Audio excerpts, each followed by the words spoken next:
It was just one night. Stop acting like a victim. She snapped after I found out she'd slept with her coworker. I said, you're right. It was just one night. And this is just one breakup. And started packing. She followed me room to room, crying. I loaded my car without responding. She was still talking when I drove away. Hey viewers, before we move on to the video, please make sure to subscribe to the channel and hit the like button if you want to see more stories like this. Thanks. My name's Alex, I'm 32, and I work as a software engineer. I met Sarah back in college. She was this vibrant, ambitious marketing major who could light up any room. We hit it off right away. She had big dreams about climbing the corporate ladder, and I was the steady guy who supported her every step.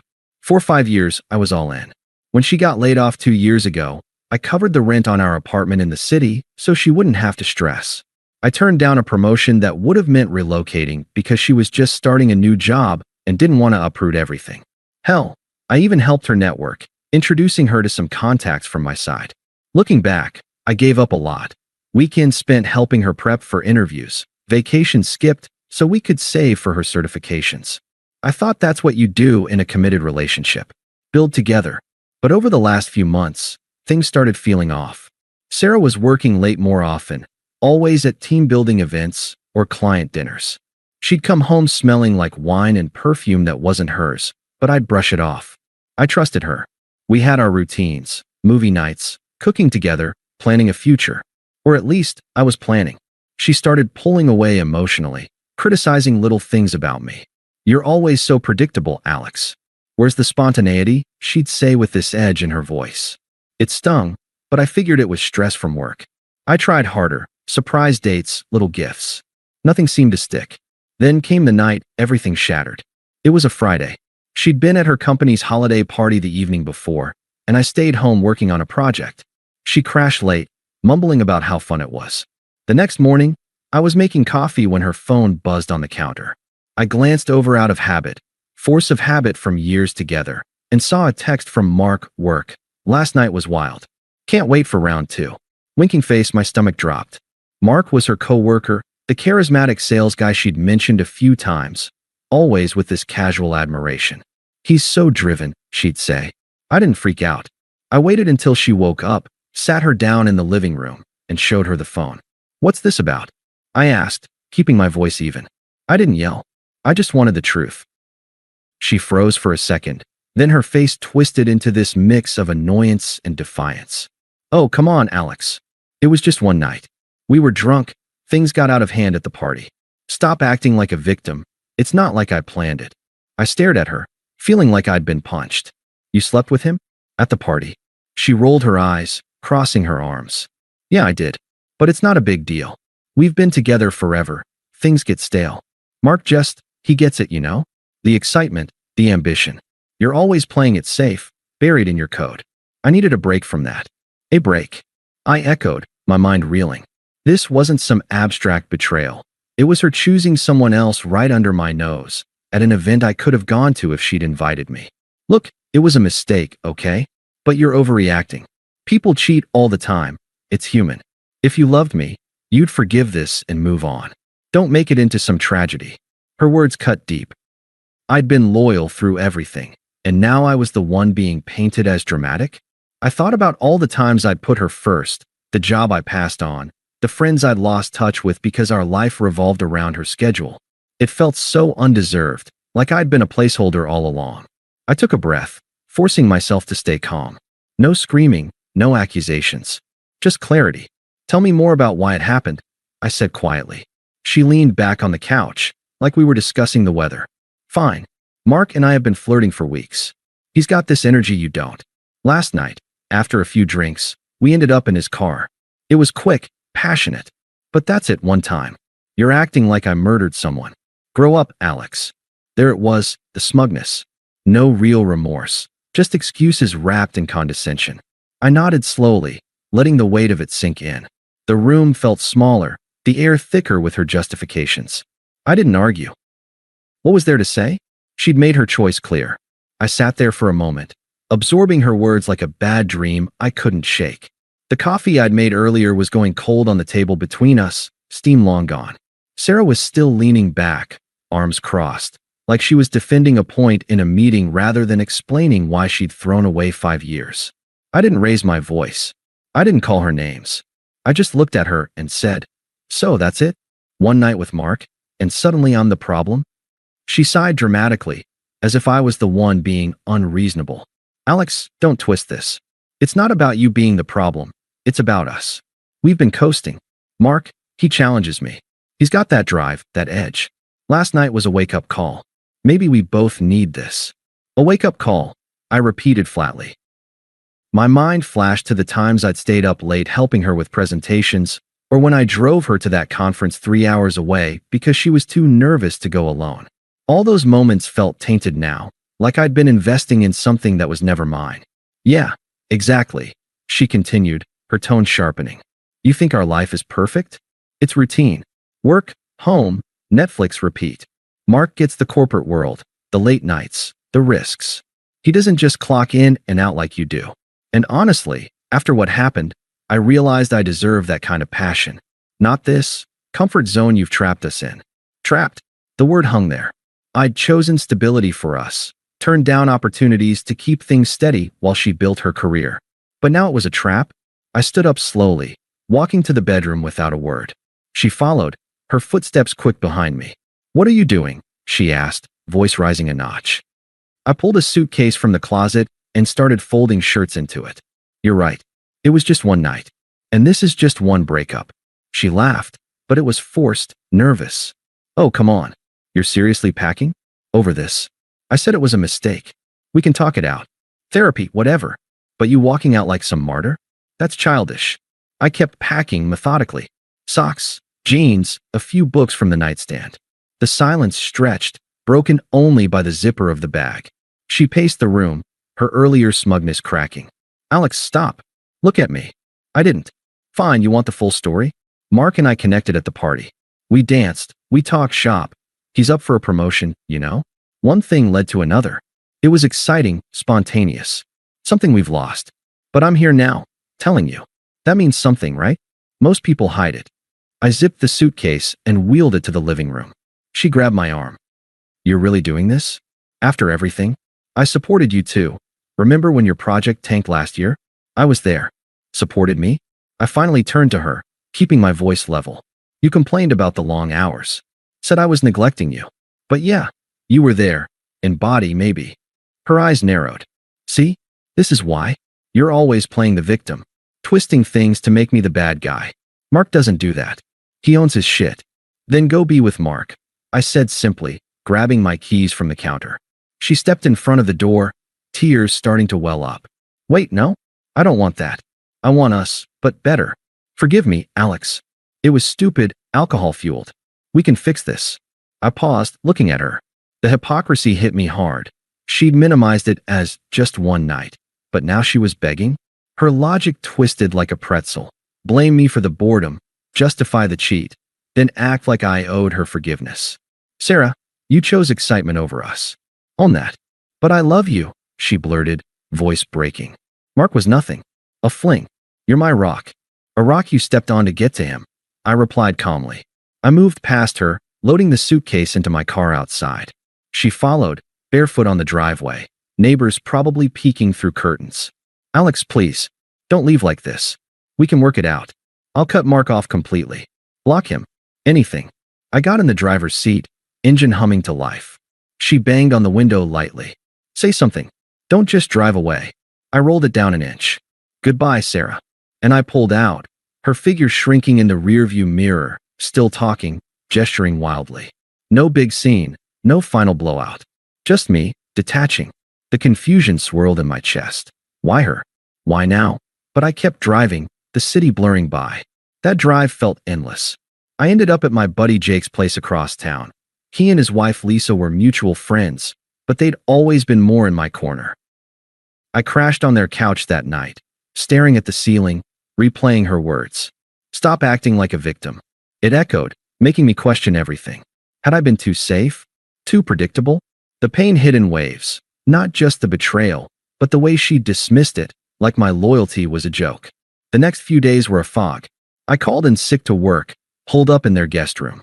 Jake checked on me, offering beers and bad advice. Screw her, man.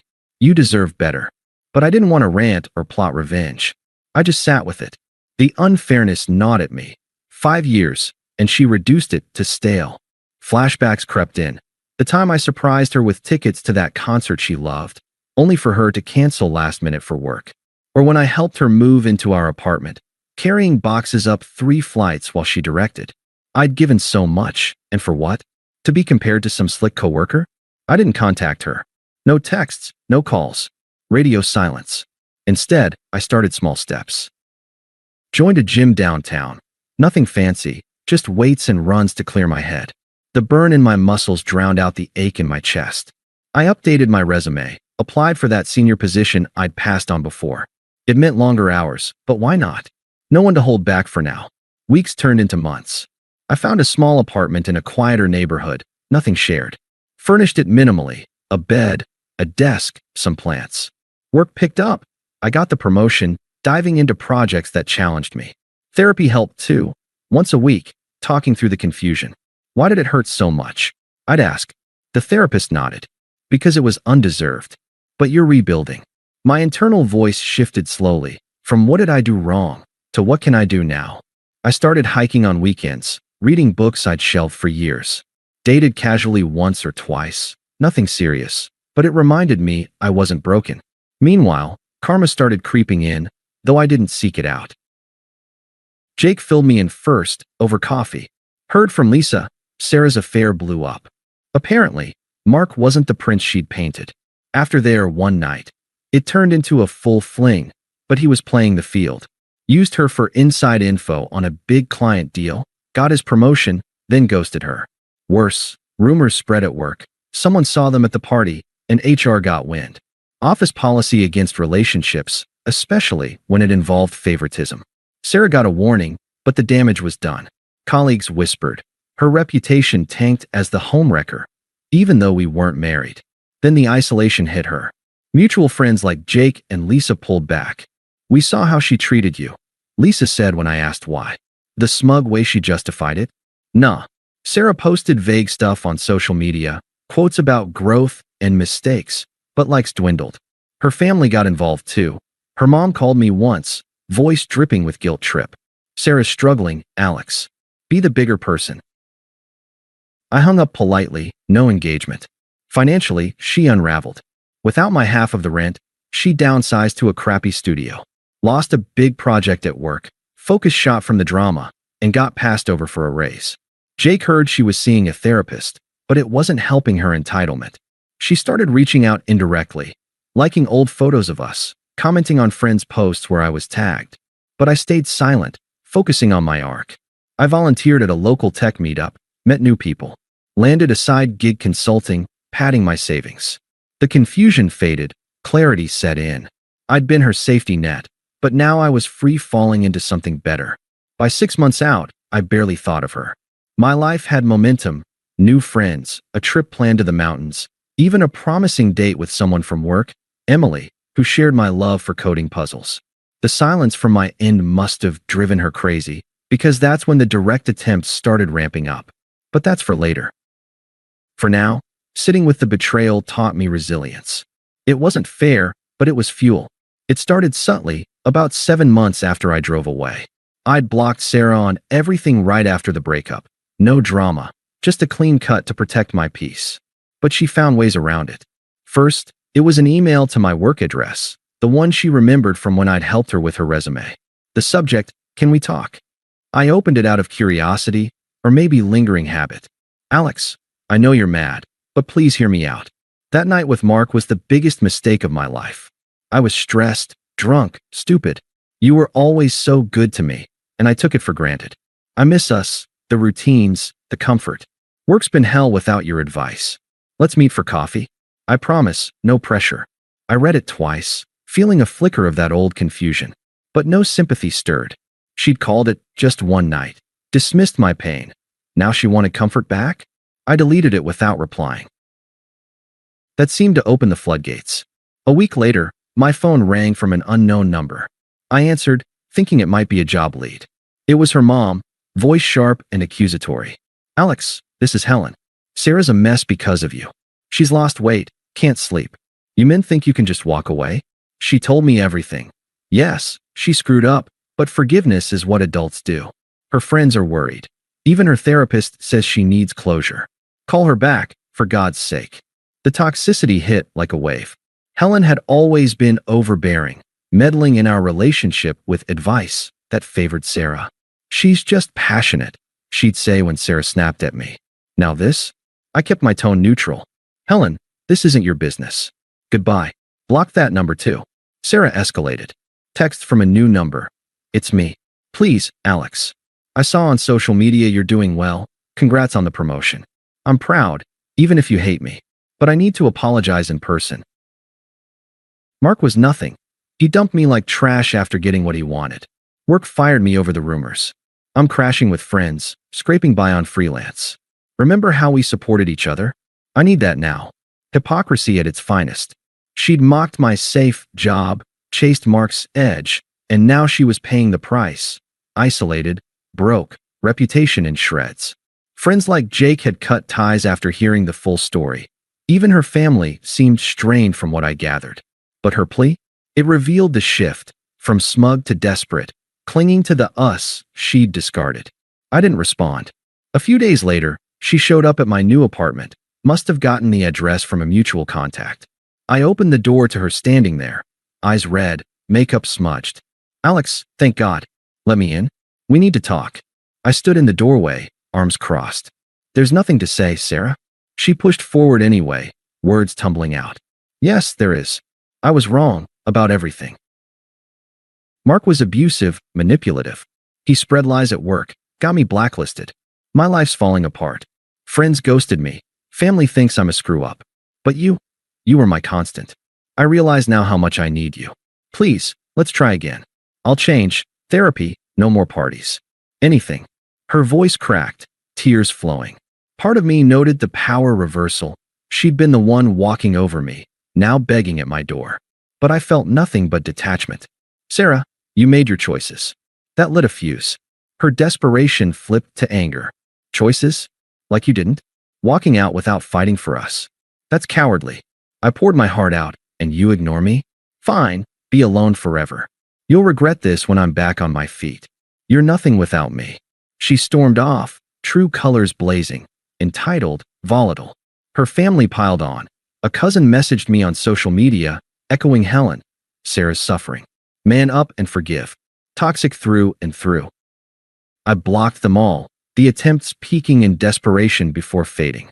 But she wasn't done, not yet. The final nail came at Jake and Lisa's wedding, 9 months post-breakup. It was a small outdoor affair in a park overlooking the city, mutual friends, good vibes. I'd RSVP'd yes, bringing Emily as my plus one. We'd been dating a couple months. She was kind, driven, no games. Sarah wasn't invited. Jake had made that clear after siding with me. But she showed up anyway, crashing subtly by lingering at the edge of the reception. I spotted her first, talking to a distant acquaintance. She looked worn, hair unkempt, dress ill-fitting, like she'd lost her spark. Emily and I were at a table, laughing over champagne, when Sarah approached. Alex, she said, voice shaky but forced cheerful. Congrats to Jake. Can we step aside for a minute? Emily glanced at me curiously, but I nodded politely. We walked to a quiet corner by the trees, the party hum in the background. Up close, her desperation was palpable, eyes pleading, hands fidgeting. Alex, I had to come. Seeing everyone happy, it hit me. I messed up so bad. Mark destroyed me. Abusive texts, spread rumors, even got me evicted from my place. I'm at my parents' now, job hunting endlessly. No one wants the office drama girl. But you're glowing. New job, new girl. I get it, but please, give me one more chance. We had something real. I'll prove it. The irony stung. Here she was, unraveling publicly, while I stood composed, life upgraded. Friends nearby shot glances, her failure on display against my quiet success. I felt no urge to punish, just indifference. Sarah, I said calmly, it was just one relationship. Stop acting like a victim. Her face paled, my words mirroring hers from that fateful morning. What? Alex, that's not fair. I was wrong then, but now, nothing's changed. I continued firm. You chose excitement over loyalty, dismissed my pain as overreaction. I learned from that, built a life without the drama. Work's thriving. I've got real connections, and Emily? She's everything you weren't. Respectful, present. You're irrelevant to my happiness now. I've moved on completely. Tears welled again, but anger flashed. So that's it. You're better off, and I'm trash? Hypocrite. You act evolved, but you're cold. No, I replied evenly. Just protecting my peace. Goodbye, Sarah. I walked back to Emily, who squeezed my hand. Everything okay? She asked. Never better, I said, meaning it. Sarah lingered a bit, watching from afar, but left soon after, her desperation exposed to the group, whispers following. That was the end. No more attempts. I've blocked all channels, focused forward. The betrayal was outrageous, undeserved, but it forged me. Now, she's a footnote. I'm the story. Thanks for watching. Make sure to subscribe to the channel and hit the like button. What do you think about this story? Share it in the comments.